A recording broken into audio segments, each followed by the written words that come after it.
Hello, and welcome to Poets Versus. Hello, and welcome to another live Poets Versus in partnership with you. I first wanted to honor and commend all the poets who took part in the Poets Versus Systemic Racism. This is a social issue that affects the global population, and we at Poets Versus wanted to give space and awareness to Black Lives Matter and systemic racism, returning with the remainder of this series. My name is Mdwaba. You might have seen me on the show before, and I'm so glad that I've had the chance to join the family I'll be hosting today. So naturally, many of the social issues that are tackled by Poets Versus are intersecting all the time, and so it's really important that we lend our voices to Black Lives Matter and continue the fight together. So this week we will be joined by lovely poets Lilly Driscoll and Phoebe Wagner. First, I thought I'd tell you a little bit about Poets Versus and kind of the work that they do, or that we do. Poets Versus is a publishing house and performance platform for emerging and established poets, highlighting social injustice and promoting equality. Each volume addresses a specific social issue: gender inequality, racism, reproductive injustice, ableism, mental health stigma, transphobia, xenophobia, poverty, animal cruelty, and the list goes on. We work closely with organizations and institutions to raise awareness for each cause, and we empower, educate, and activate poets. And we amplify the voices to mobilize a community of poet activists to for social change. One way that we can donate to the cause, if anybody is trying to think of a way, you could visit poetsversus.com and you could purchase the anthology via direct donation to UN Women UK. Supporting the work done by UN UK, Women UK is important, especially during these times, and only £15 can provide a mother supporting a family with toiletries and food for the week. And so every small contribution really counts, so please do donate if you get the chance to. And if you wish to do any further work or be further involved with UN Women UK, you might want to check out the Everyday Allyship platform that is part of UN Women's Safe Space Now project. So by searching unwomenuk.org /everyday allyship, you can lend your voice to the initiative. We would really appreciate the support. So, with no further ado, we're going to have Lilly Driscoll join us firstly, and I thought I'd just give a small introduction before I let her join in with us. So Lilly Driscoll is an actor, writer, and a poet from London. Some of her poetry has been featured in zines such as Rising and GOB, and she has had work in 2 Poets Versus and is already a big part of the family. Poets Versus Homelessness and Poets Versus Gender Inequality were the 2 that Lilly was previously involved in. She's also had plays produced in London, a play called Dirty Promises, which was nominated for an Off West End award, and her one-woman show, Only You. So welcome, Lilly. Let me just get you in. Join shortly.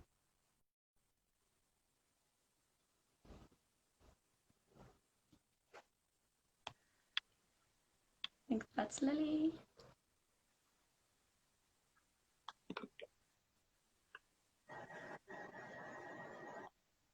Hi, Lilly. Hello, I don't know what's going on here. It might be my Wi-Fi. Can you hear me? I can hear you perfectly. I cannot see you at the moment, but shall we see how that goes, or do you want to just... Let me just disconnect and try again. Okay, no problem. Okay, so we're going to have Lilly join us again. Just having a little technical difficulties. Bear with.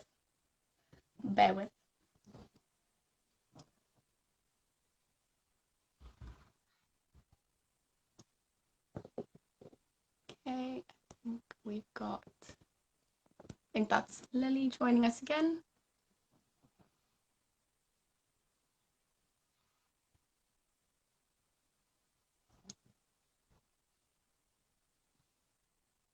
Okay, well, maybe I could tell you a little bit about myself while we wait.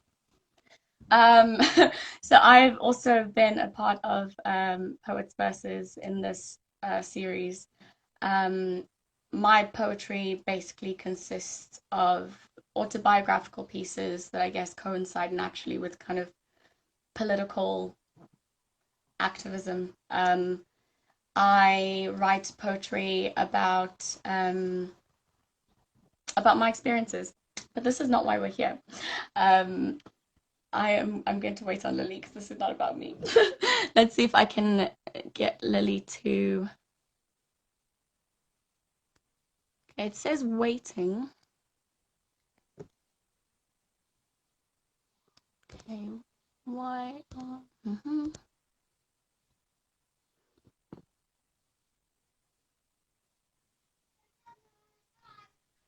Oh, I think we might have luck.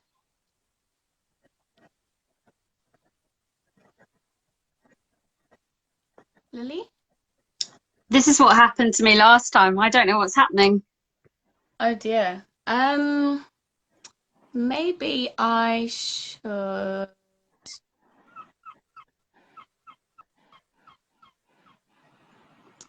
Maybe I should. Would you prefer that I maybe see if Phoebe's ready to go, and then I can always come back to you? Yeah, that's Uh, fine. You get Phoebe on, and then I'll see if I can figure out what's happening here. okay. All right. So we'll try get Phoebe on. All Okay. right. All Thank you. right. I'll see you soon, hopefully. I'll see you soon. Yeah. All right. Bye. Bye. Okay. So hopefully we've got Phoebe. Let's see if Phoebe is ready to join. Yay, I think Phoebe said, I'm ready to go. That is fabulous. There we go. We have Phoebe. Hi, Phoebe.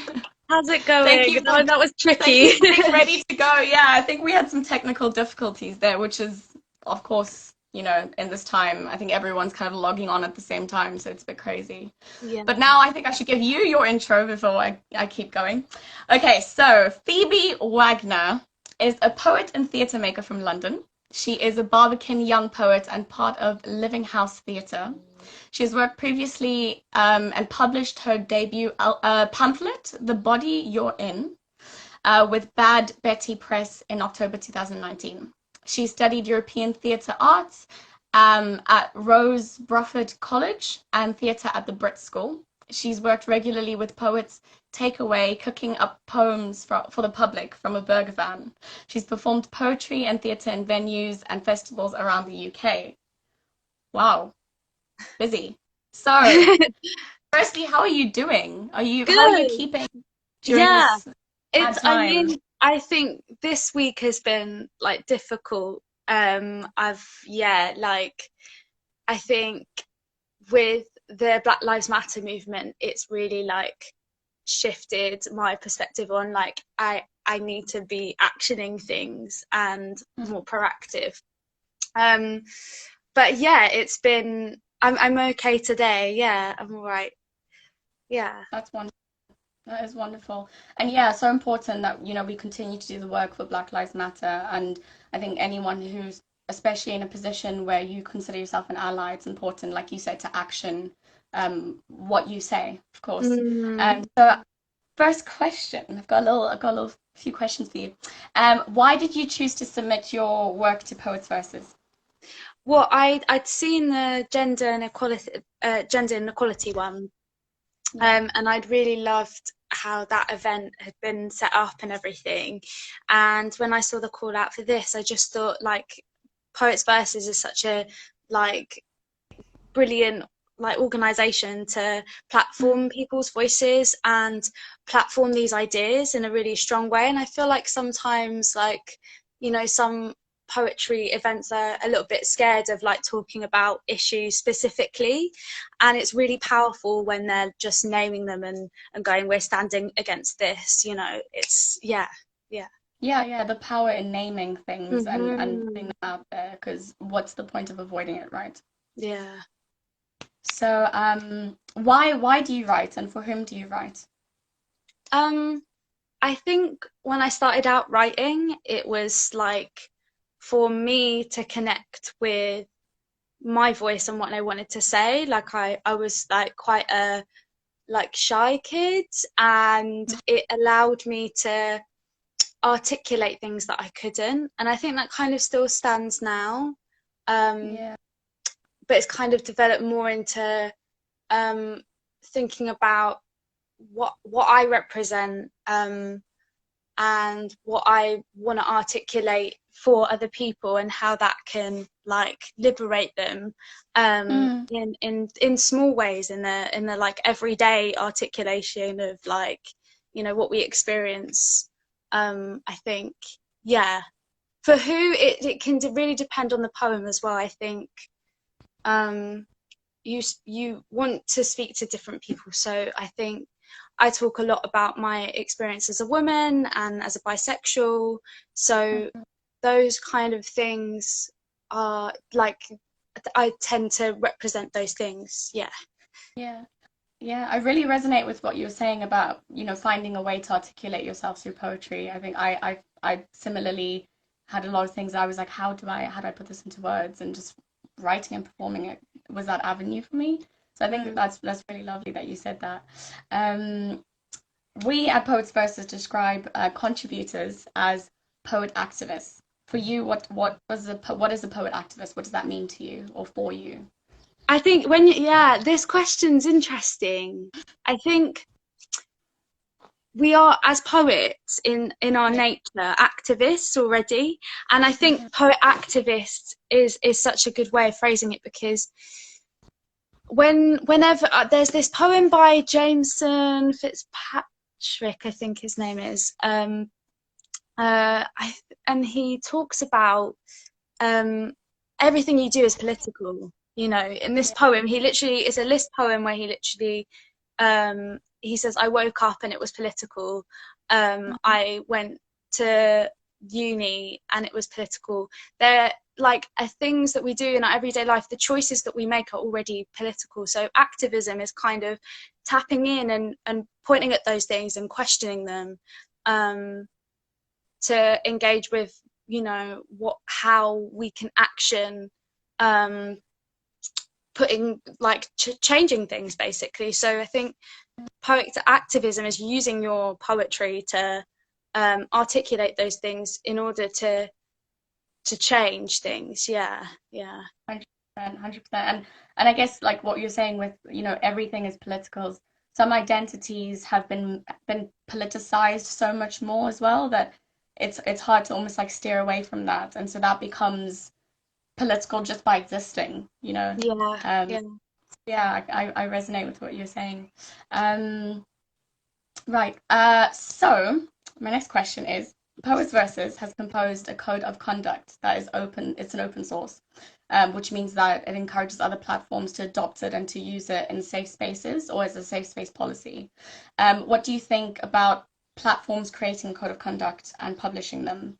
And should every platform be doing this in order to create spaces for women and non-binary people and minorities?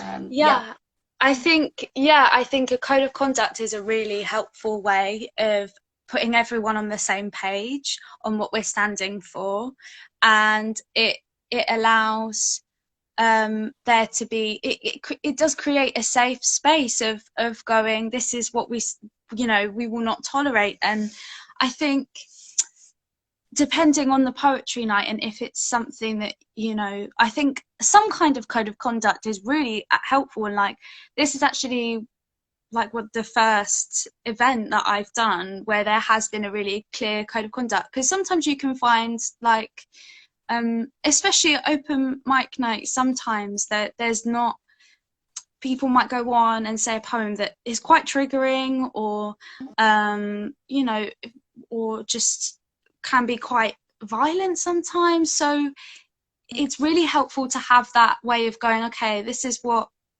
we feel our audience will keep them safe and keep you safe.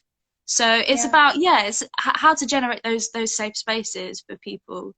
And I guess it's also, it's the audience, isn't it, that could be triggered, but it's also the other poets who need to then go on and perform afterwards who could be triggered by that.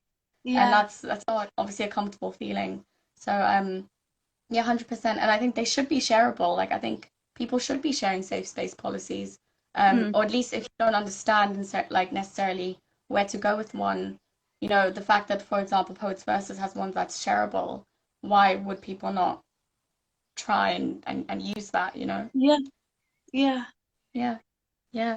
Okay, so I'm excited about this question because I've been wondering. So the Poetry Takeaway Project, that sounds so interesting. Please tell us more about it, and what have you learned through being involved in it? Yeah, so it's basically like a burger van that goes around the UK serving up poems instead of burgers.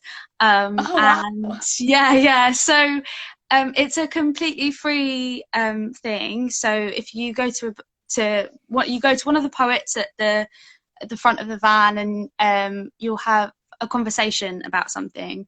It could be a poem specifically made for someone, or it could be about a certain topic that you want. But really be about anything. Yeah.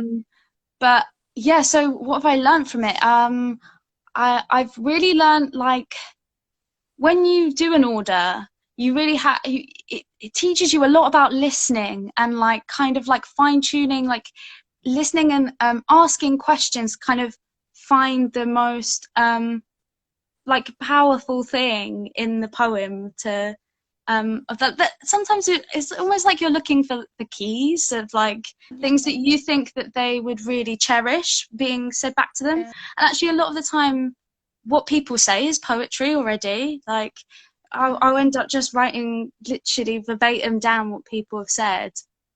So it's really taught me just the power of like listening, and yeah. I Yeah. think. And I guess, yeah, that's what it is in the end, isn't it? Is all social justice or all kind of like connection with other people is about listening.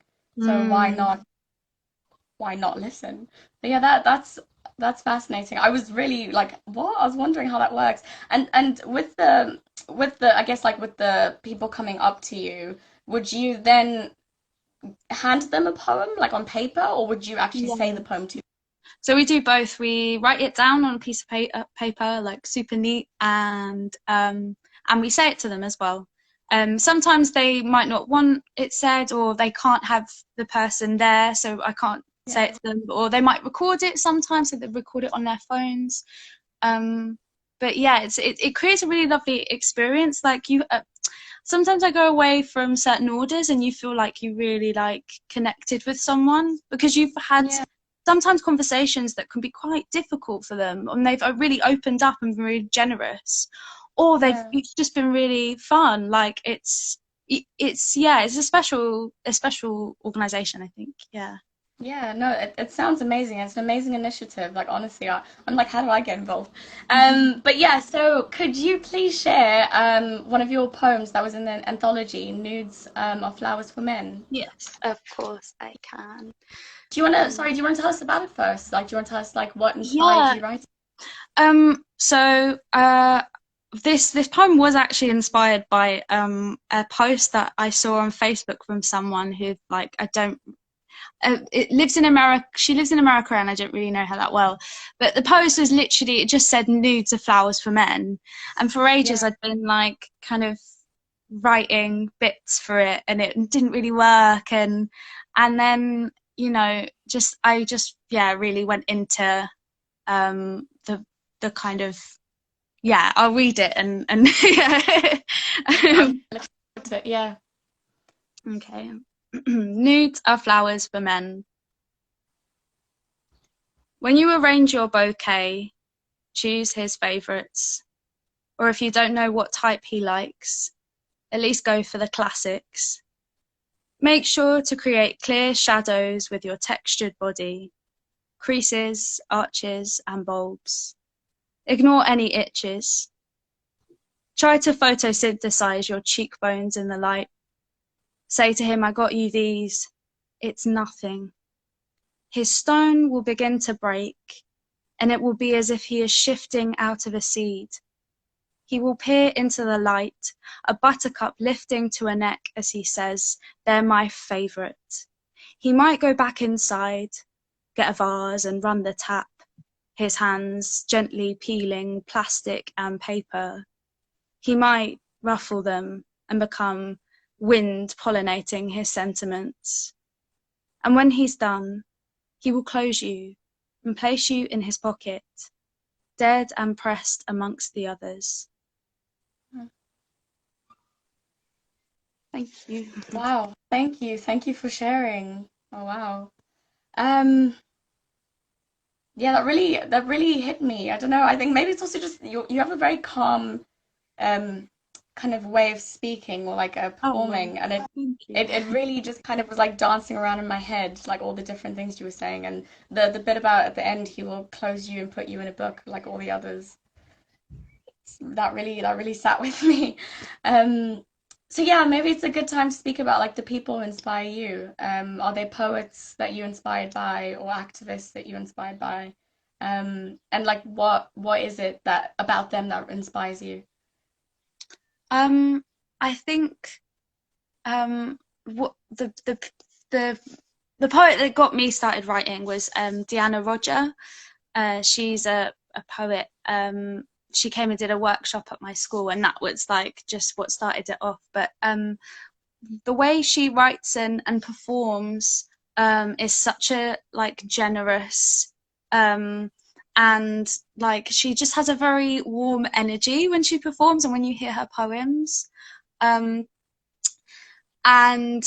also like she tackles you know, issues in a really tangible way, in ways that I feel like people can really understand its everyday experience of. So that's one person. And then I think another person that really inspired me was Kate Tempest, just because of her sheer force of performing. Like, you know, whenever I've seen her perform, it is like it really sticks in your head of generating a feeling. I think it's really important in these like political, when we're talking politically, like that it feels, because I think when you affect people's feelings, that is way more powerful than like, you know, all the ideology, right? So I think that Kate Tempest and Deanna both do that, that they and Kate Tempest particularly championing like working class voices and experience of and through narrative as well. I think Deanna does that as well. She's really about storytelling, and like the simple act of storytelling is really powerful. Yeah, like what you were saying about how, you know, when you really affect someone, how that sticks more than an ideology. I think it's interesting because they obviously can be so separate, you know, depending on who you are. But I think there's also something about when you touch someone, how that feeling lasts within them, that almost in some way travels between the two.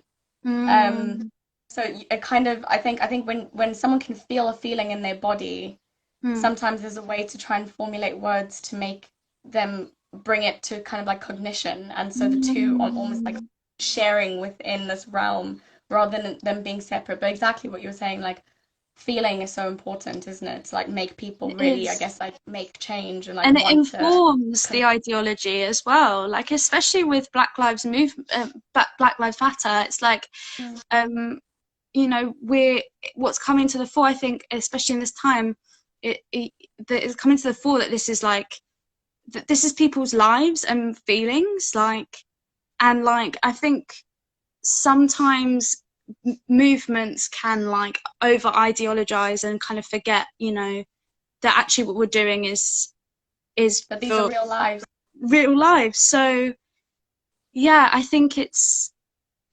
feeling and ideology is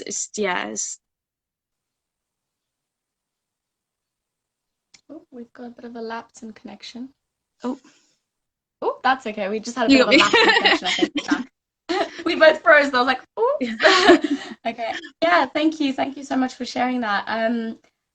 Would you like to perform another poem from the anthology? Sure. I can perform another. Okay.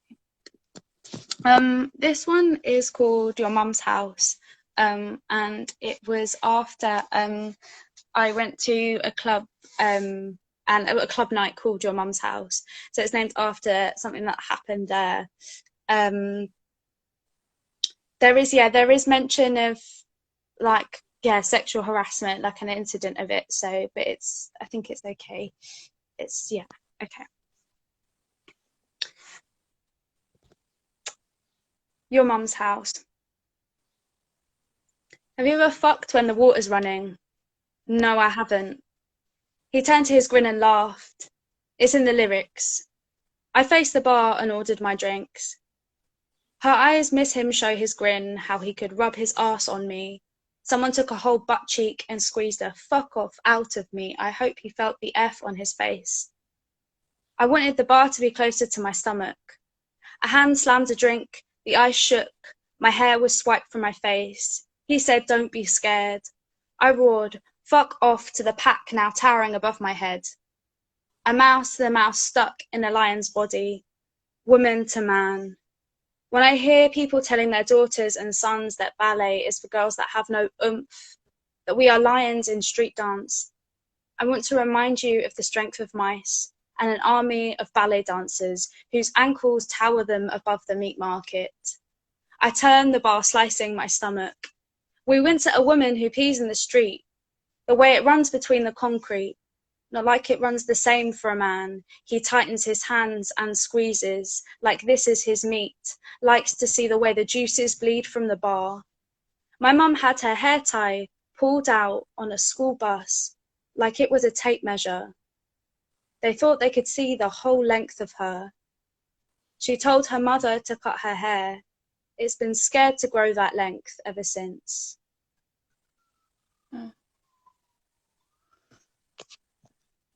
Thank you. Thank you. And I think that again just highlights, isn't it, like gender inequality. I don't know, the line that really stuck with me, it was very visual, is the one about like as if women pee differently from men, or as if the wee streams differently from men. And it, well, yeah, of course it doesn't. Like, so it's yeah, I thought that was really poignant. I thought you made a really great point there. Thank you so much. Thank you. Again, so warm. Like it's interesting that you said you were so inspired by the warmth of the poets that you're talking about, because that I get that feeling from you when you share. My last question for you today: do you have any upcoming projects that you'd like to share with us? And where can people follow you? So yeah, you can follow me at Phoebe Sarah Wagner on Instagram, and on Twitter, Phoebe Wagner with an extra R. And projects that I recently did a scratch of a show called Crep Protect that I am working on, which is about trainers and consumerism, and that is over on the Omnibus Theatre Instagram account, which is at Omnibus Theatre, I think. It's on their Instagram TV, so you can go ahead and watch that now if you wanted. I also have a gig on Tuesday with the National Literary Trust on their in their zone page, which is like for families and young kids as well. Yeah, so yeah, if you want to watch that as well, I'll have other gigs in the future, but I'll post. Yeah. Wonderful. Thank you so much. Thank you. Thank Phoebe. you. You've been wonderful. So lovely It's having been you. a joy. Yeah. Thank you. Okay, so I'm gonna say goodbye to you, and I'm gonna try and see if I can get Lily on. Thank you so Fingers much. crossed. Thank you. Take care. Bye. So I'm gonna see if we can get Lily back.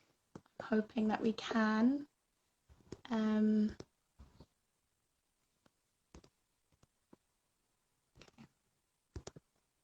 Hopefully this time the connection will work. I'm here. Oh, yay!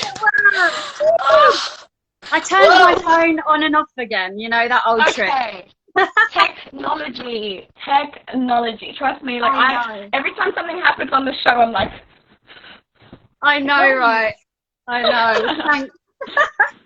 Oh, well, thank you for bearing with and for being so pleasant to just be like, yeah, I'll just come back. Of course, anything for Poets Versus. anything for Poets Versus. Yeah. I know. It really sucks you in. You're just like, oh, I love you guys. I know. Okay, so I'm going to give you a brief intro because I did your bio and then we couldn't get you on. So I'm just going to let the people know who we're working with. Okay, cool. So Lilly Driscoll is an actor, writer, and poet from London. Some of her poetry has been featured in zines such as Rising and GOB, and she has had work in 2 Poets Versus anthologies already, this being the 3rd. Poets Versus Homelessness and Poets Versus Gender Inequality. Lilly has had 2 plays produced in London, Dirty Promises, which was nominated for an Off West End Award, and her one-woman show, Only You. So thank you, Lilly, with all your accolades. Thanks for being here.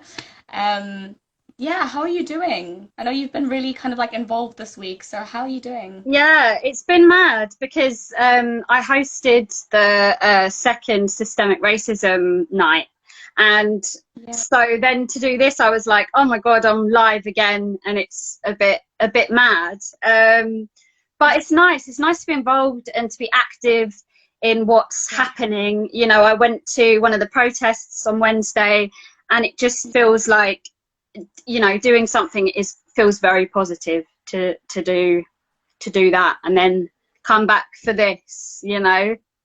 Feeling like in all of it almost all the time, you know. Which is great, you know, doing the work, especially as allies. I think it's so important for white allies doing the work. And of course, obviously that can also become very, very tiring, I think. So myself personally, I've been taking a bit of time off because there's just been a lot. But we're not here to talk about me. We're here to talk about you. So, Lilly. So this is your 4th Poets Versus event and the 3rd anthology in which you've participated in. Wow. What does Poets Versus mean to you? Oh, I mean, it's probably one of the most amazing poetry platforms I've even heard about, let alone been involved in. You know, everything they do for charity, every event they have is so welcoming.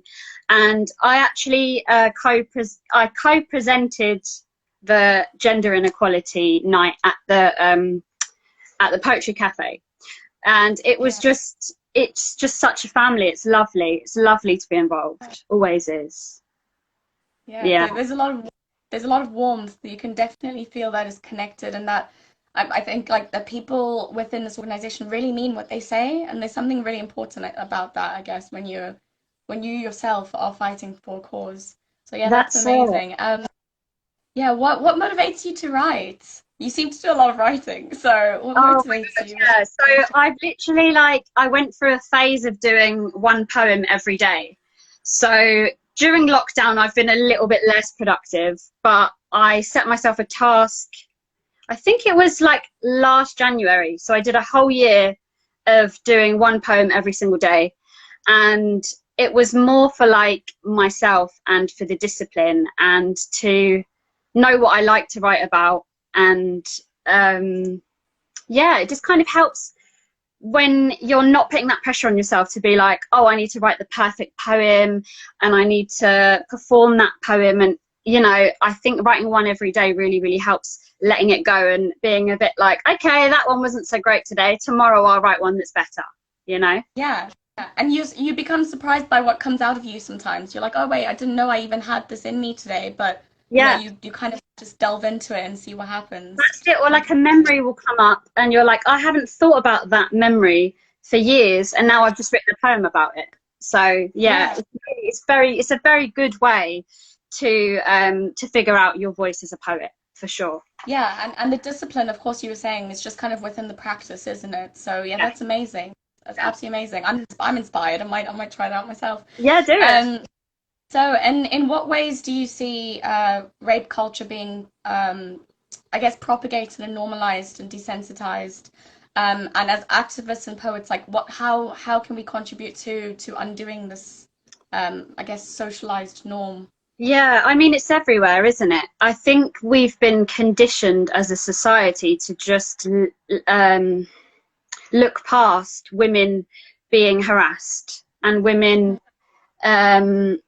being a part of this culture where we're deemed as just walking clothes horse, or a, you know, walking piece of meat, basically. You know, it's an odd time to be in, because going out during lockdown and not fearing someone touching you is fucking amazing. You're like, okay, no one's going to come near me because I might have something that they could catch. You know, if they had that fear every day, if we went to clubs and, you know, like could actually dance with our girlfriends and not worry about being touched, it would be absolutely amazing. But that just doesn't, it's everywhere.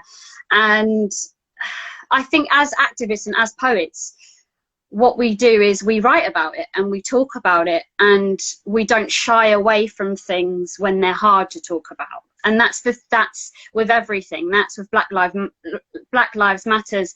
Like every single, I think poets are and always have been the ones that take on the burden of talking about these things. And we have to look after ourselves as well, you know, like we write about these things and we're so deeply touched, you know, we're invested in it and we take it on board. And it's funny because a lot of people have been saying, oh, I feel really tired, and I'm like, mate, this is me all the time, literally all the time. I'm talking about how we can better ourselves and the world, and how we can talk to people about feminism in a way that's not going to alienate them. You know, it's all of our responsibility. And literally, like, people that have never been an activist before, they're tired because they've never fucking done it. And yeah, you know, I'm like, but you know what's even crazier? What's even crazier is, as I'm listening to you say this, I think of, you know, all the people, like you were saying, all the activists who have not been activists, or the people who have not been activists are now tired. Yeah. What about all the minorities who do this every single day? Exactly. You know, every single day. Though, yeah, that's it. Those people that can't like hide under the cover, or can't disappear out of this thing that they were born in. Yeah, I'm not going to be black today. You know, that's the thing. And I think once white people realize that, then maybe things will start to shift a little bit. But you know, it's systemic, like we've said. It has to be. It has to sort of like come from the top for it to, you know, CEOs stepping down and things like that. That shit needs to happen. That needs to happen.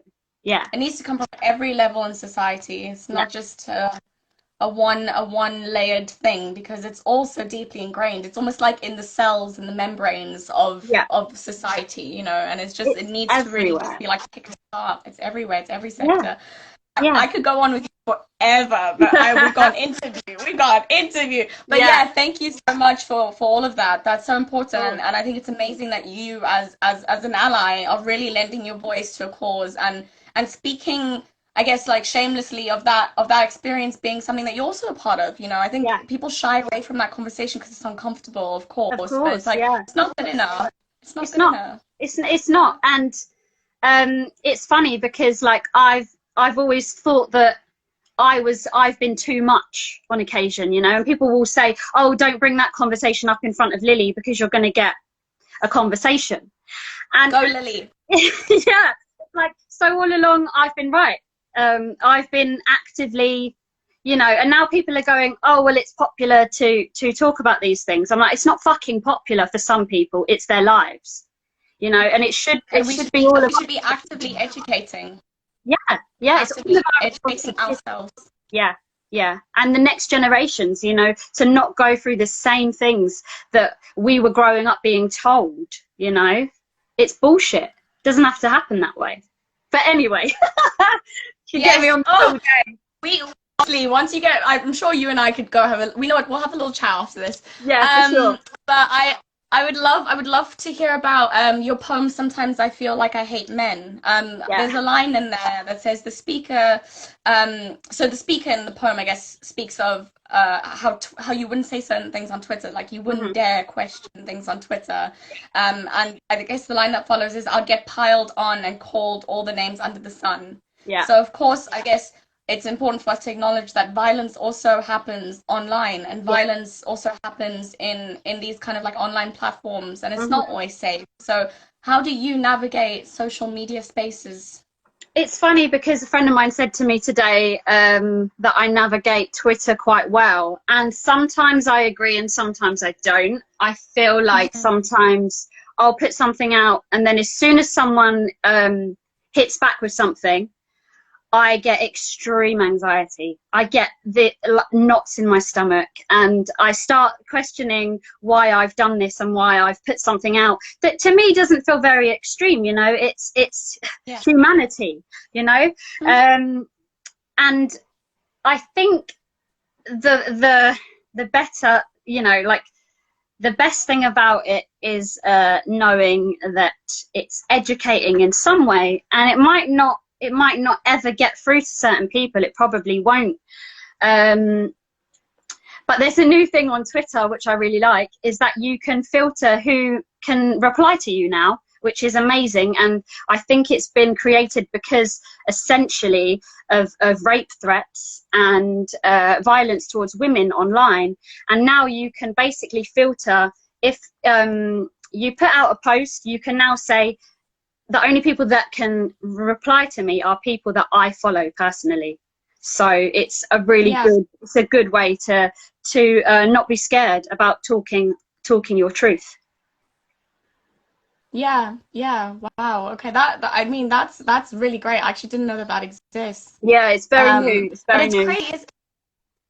It's crazy though, isn't it? That yeah, like people don't really acknowledge how much work can be done, I guess via social media, but also that like so many people can also feel so threatened by that. And I think that in the same breath, if you think about it really, you know, talking about how uncomfortable it is to be the one person in the room who's always having to address, like, of course it's uncomfortable, but, and I wonder if that kind of what you were saying thing, and then thinking, oh, why did I do this? Because you feel uncomfortable too. So I think there's this weird notion there's this weird notion, I guess, against or about activists, that like, it's so easy for us to just go, bah, bah, bah, and it's like, well, no, I'm also, excuse my language, shitting myself, but like, I know it needs to be said.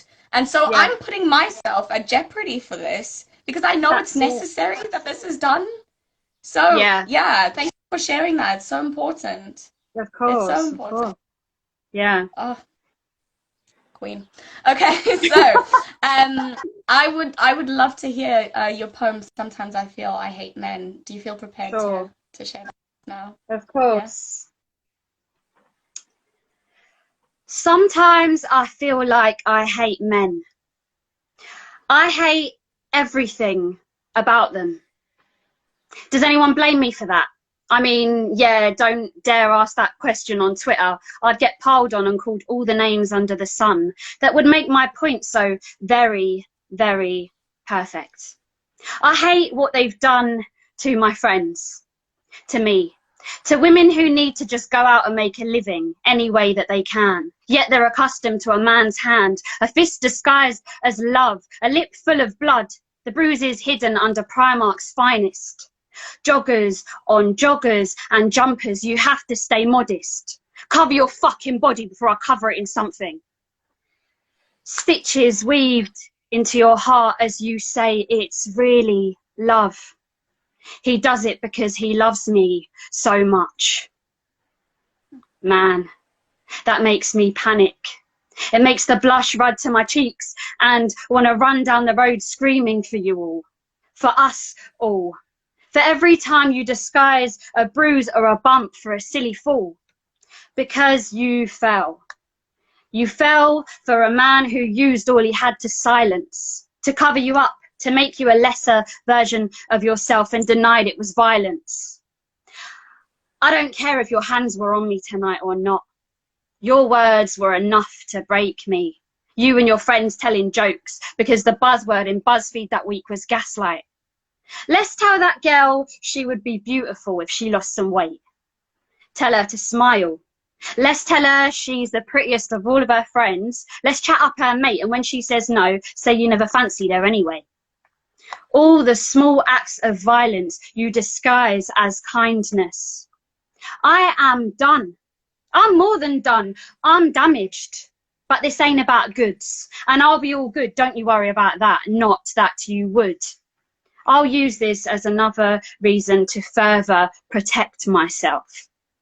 I don't need to see a picture of your car or the flat you rent with your boys. I don't need empty promises that you think will get me back to yours. In your bed, in your room where your feet go to rot. Don't call me buttercup or baby or forget-me-not. I never needed your empty, backhanded compliment. Negging ain't the way to get me into bed. Listen, yeah, I just don't really like men that much. Maybe you should ask me why.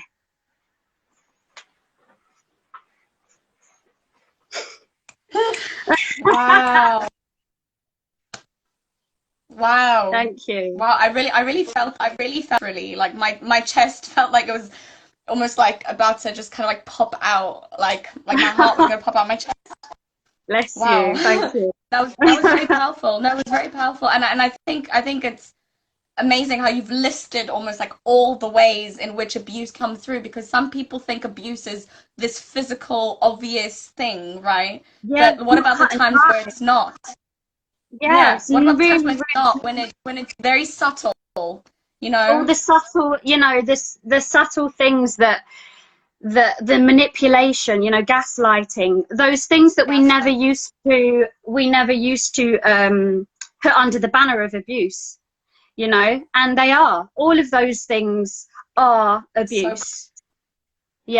So broad. Yeah, fully. Yeah, that was cool. Thank you. Thank you. Let me try on with the rest of this interview, because I'm just like, wow. I really felt that, yeah.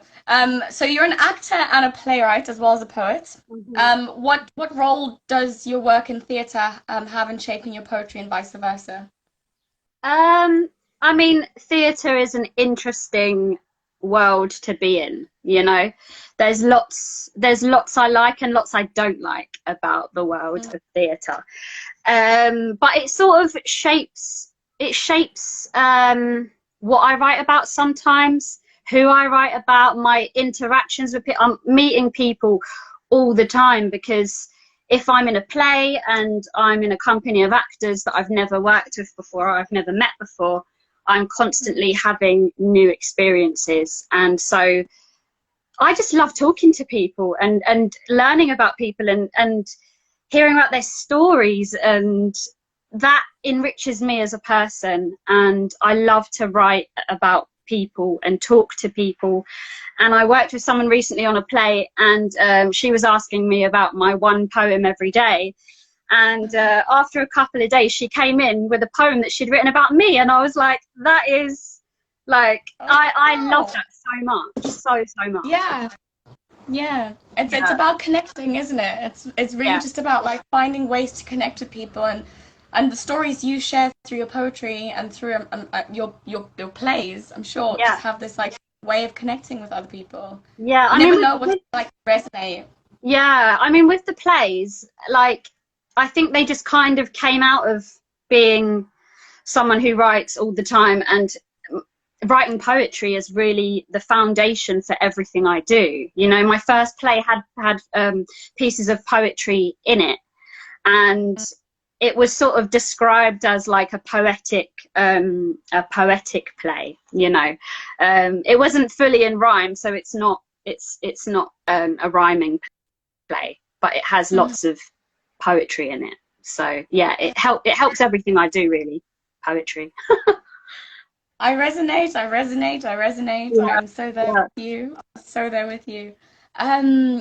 So what? Yeah, would you, sorry. I was like, what? You know when you're thinking in your own brain, you're like, what am I just saying?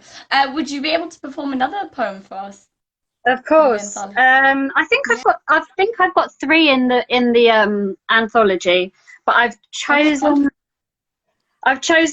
the one that's called Damage Control. And again, trigger warnings. I think that's one of the important things we need to do as poets and people that speak about things that are hard, is to give trigger warnings. So yeah, again, this is sexual harassment, I guess. So do you want to speak about that a little bit, or do you? I mean, I wrote this after an experience I had, and it wasn't, I think, until like a couple of days later that I realized what the experience was, and that it wasn't really a consensual thing.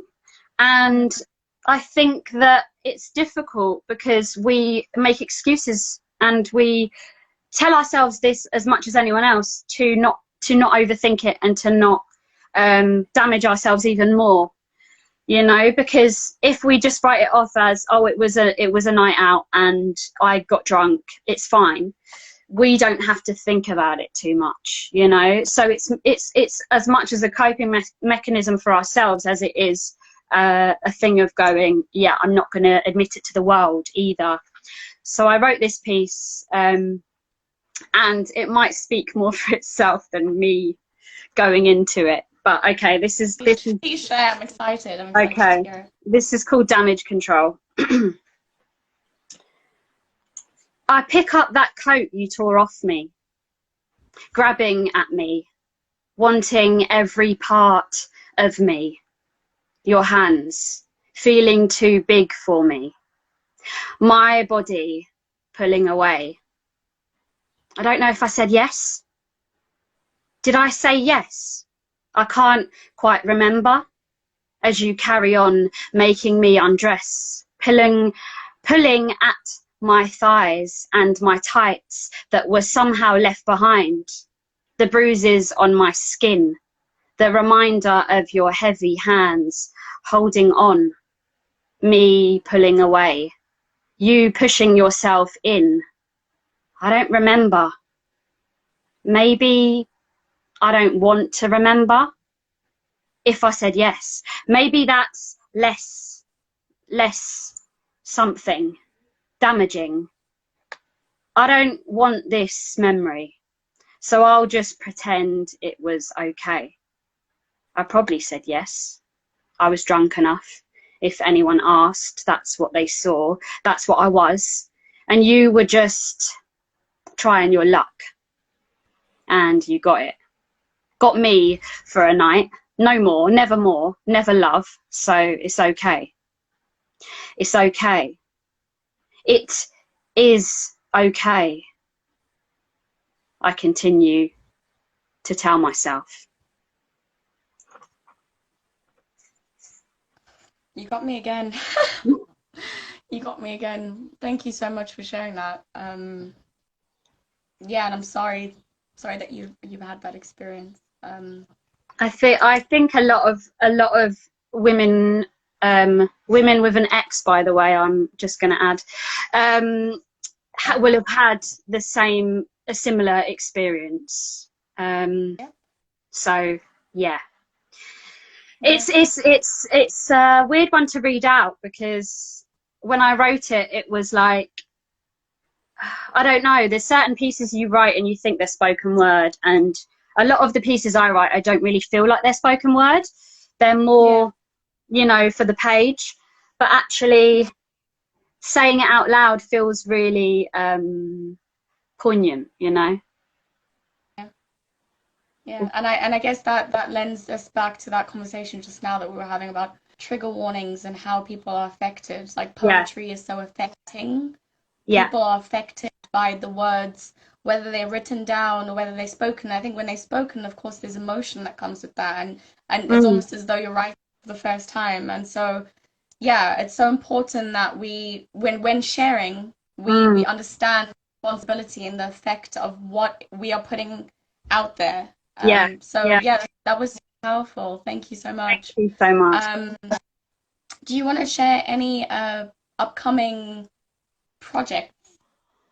I mean, I was thinking about this earlier, and I know that the director of something I'm doing at the moment is logged on, and I'm not really allowed to say what's happening.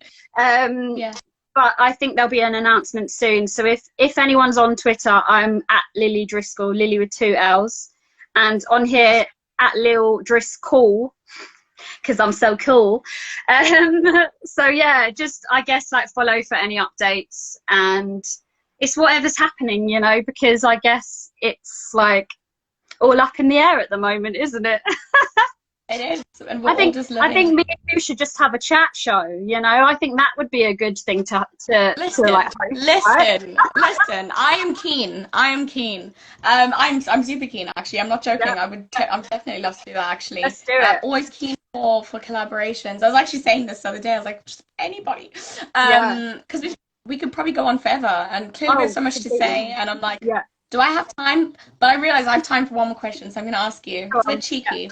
But what are the 3 poems from Poets Versus Sexual Harassment that spoke to you the most? Do you know what? I loved Phoebe's poem, "The Nudes Are Flowers for Men." When I read that, I was like, I love that poem. It's beautiful. It's really beautiful.